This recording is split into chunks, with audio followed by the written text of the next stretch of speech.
Puji Tuhan, Shalom sidang jemaat yang diberkati oleh Tuhan. Bertemu kembali dalam renungan harian pada hari ini. Saya percaya kita semuanya diberkati oleh Tuhan.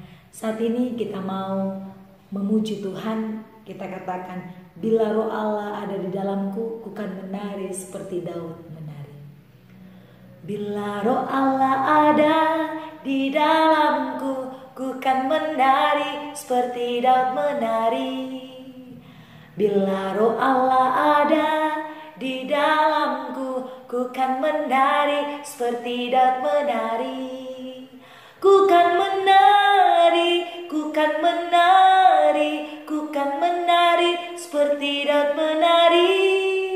Ku kan menari, ku kan menari, ku kan menari seperti Daud menari.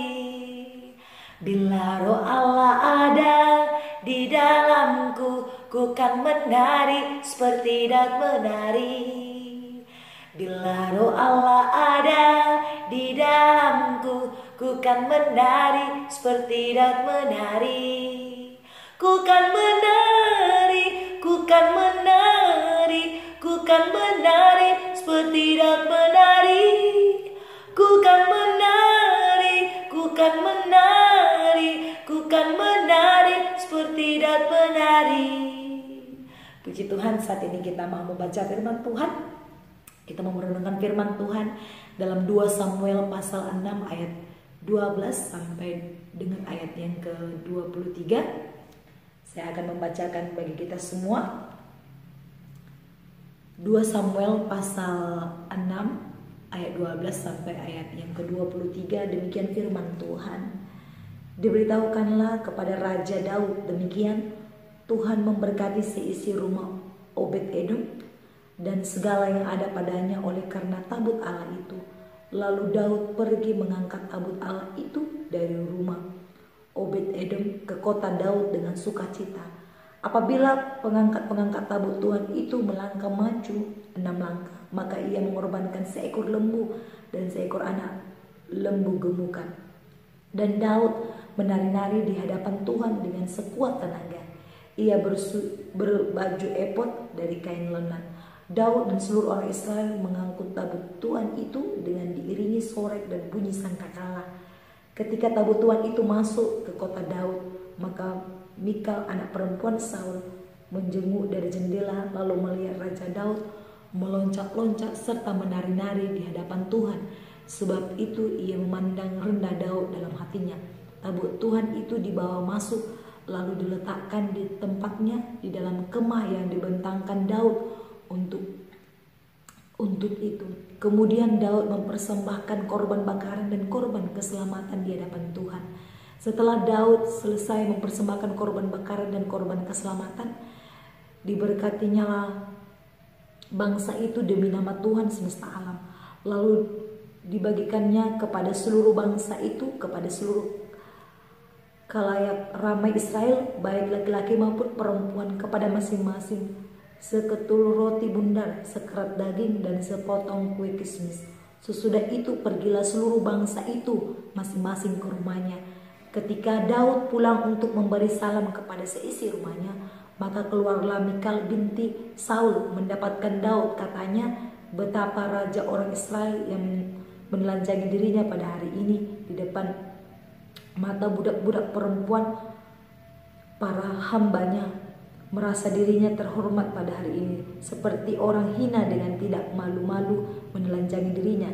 Tetapi berkatalah Daud kepada Mikal di hadapan Tuhan yang telah memilih aku dengan menyisihkan ayahmu dan segenap keluarganya untuk menunjuk aku menjadi raja atas umat Tuhan, yakni atas Israel. Di hadapan Tuhan aku menari-nari, bahkan aku akan menghinakan diriku lebih daripada itu. Engkau akan memandang aku rendah, tetapi bersama-sama budak-budak perempuan yang kau katakan itu, bersama-sama mereka lah aku mau dihormati. Mikal binti Saul tidak mendapat anak sampai hari matinya. Puji Tuhan. Sidang jemaat yang diberkati oleh Tuhan, tema kita pada hari ini yaitu menari seperti Daud menari. Sidang jemaat yang diberkati oleh Tuhan, dalam beberapa kebaktian atau dalam beberapa persekutuan atau dalam beberapa ibadah-ibadah yang kita ikuti atau yang diikuti oleh beberapa orang, pemimpin acara sering mengajak jemaat atau pemimpin pujian sering mengajak jemaat untuk menari bagi Tuhan sambil menyanyikan lagu yang dikumandangkan.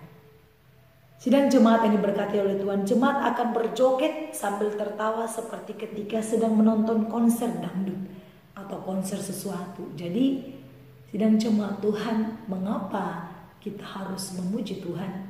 Karena saya percaya itu didasari oleh Daud sendiri sebagai raja kedua oleh orang Israel, yang dimana ketika tabut Allah datang, dia menari-nari untuk memuji, memuliakan nama Tuhan. Dan kemudian kita tadi sudah menyanyikan lagu Bila Roh Allah ada dalam hatiku, aku akan menari seperti Daud menari. Dan saya percaya ketika pujian ini dikumandangkan dan pemimpin pujian membawakan lagu ini, saya percaya kita semua akan menari seperti Daud menari. Sidang jemaat yang diberkati oleh Tuhan, lagu ini bahkan sering dipakai sebagai ketika bosan, bisa dipakai untuk memberikan sukacita atau semangat di berbagai persekutuan. Sidang jemaat yang diberkati oleh Tuhan, ketika kita melihat ketika tabut Tuhan dibawa kembali ke Yerusalem, tadi kita sudah membaca di dalam 2 Samuel pasal 6 ayat 12 sampai ayat yang ke-23. Ketika tabut Tuhan dibawa kembali ke Yerusalem, Daud menari-nari di depan para pengusung tabut dengan sukacita. Tabut adalah lambang kehadiran Tuhan di tengah umatnya yang sebelumnya telah dirampas bangsa Filistin dalam peperangan. Secara tradisi, jika sebuah rombongan kehormatan sedang melakukan perarakan atau pawai, para budak akan menari-nari di depan mereka seperti badut sebagai tanda penghormatan. Daud yang saat itu menjadi raja Israel menanggalkan semua kebesarannya dan berlaku seperti budak demi penghormatannya kepada Tuhan. Itulah sebabnya Mikal, istrinya, melakukan protes atas tindakan Daud tersebut. Ia menganggap tindakan menghinakan diri yang Daud lakukan tidak pantas bagi seorang raja. Jadi, sidang jemaat yang diberkati oleh Tuhan, ketika Daud menari, ketika tabut Allah tiba di Yerusalem, Daud menari-nari. Nah, biasanya dikatakan ketika tabut Allah tiba, dalam sebuah tradisi yang menjadi penari-penari itu adalah budak-budak atau ada yang dikhususkan. Tetapi Daud saat itu posisinya adalah sebagai raja. Dia menanggalkan semua kebesarannya, artinya dia tidak peduli mau dia raja ataupun dia yang terbesar di situ atau dia yang terhebat, dia tidak peduli. Karena apa? Karena dia mau menghormati Tuhan, bukan karena jabatannya, tetapi melalui dirinya, melalui tubuhnya sendiri, dia mau menari untuk Tuhan.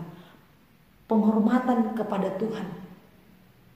Daud menari karena dia mau memberikan penghormatan kepada Tuhan. Dia tanggalkan kebesarannya. Dia tidak pakai jabatannya sebagai raja. Dia tidak peduli dia raja.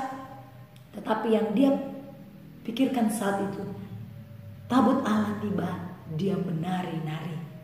Dan itu adalah suatu penghormatan yang diberikannya kepada Tuhan. Sidang jemaat ini berkati oleh Tuhan. Tetapi Daud tahu apa yang dilakukannya. Walaupun Mikal, kita melihat Mikal, dia sangat protes atas tindakan Daud itu. Dia berpikir, wah, dia sebagai raja, tetapi kenapa dia memiliki sikap seperti budak? Tetapi Daud menyadari hal itu. Daud tahu apa yang harus dia lakukan. Ia bahkan bersedia menghinakan dirinya. Lebih dari itu, demi rasa hormatnya kepada Tuhan. Dia tidak mau membawa nama jabatannya ketika dia memuji Tuhan. Tetapi apa yang ada di dalam dirinya, dia berikan kepada Tuhan. Dia menari untuk Tuhan, menyenangkan hati Tuhan. Jadi sidang jemaat yang berkati oleh Tuhan, Daud menari-nari bukan demi kesenangannya sendiri, melainkan sebagai ungkapan penghormatan dan sukacita atas kehadiran Tuhan. Kita tahu tadi tabut Allah itu adalah lambang kehadiran Tuhan di tengah-tengah umatnya. yaitu Israel, umat yang percaya kepada Tuhan. Jadi ketika tabut itu datang, Daud tahu Tuhan hadir di situ, sehingga dia memberikan penghormatan melalui tari-tarian. Dia bersuka cita. Sidang jemaat yang diberkati oleh Tuhan, ketika kita sedang menyembah Tuhan dengan nyanyian maupun tarian, lakukan dengan segenap hati sebagai penghormatan kepada Tuhan. Jangan dibuat-buat, tetapi mari lakukan itu untuk menyenangkan hati Tuhan. Saya percaya kita akan diberkati. Mari kita mengikuti prinsip Daud. Dia tidak memikirkan dia punya jabatan yang besar, dia seorang raja, dia tidak pikirkan itu. Tetapi dia tidak malu menari untuk Tuhan. Jadi ketika kita bersekutu di hadapan Tuhan, ketika kita beribadah kepada Tuhan, ketika pemimpin pujian mengajak untuk bersuka cita, mari kita bersuka cita. Ketika pemimpin pujian mengajak kita menari, mari kita menari. Karena apa? Itu bukan menyenangkan hati manusia, tetapi itu menyenangkan hati Tuhan. Itu tanda kita menghormati Tuhan, mengungkapkan rasa syukur melalui setiap tarian kita. Puji Tuhan, demikian firman Tuhan. Mari kita berdoa. Terima kasih Bapa, kami bersyukur buat hari ini kami sudah mendengarkan firman Tuhan. Meteraikan firman-Mu dalam hati kami dan ajar kami melakukannya. Terima kasih Bapa, berkati hidup kami. Dalam nama Yesus kami sudah berdoa. Haleluya. Amin. Shalom, Tuhan Yesus memberkati.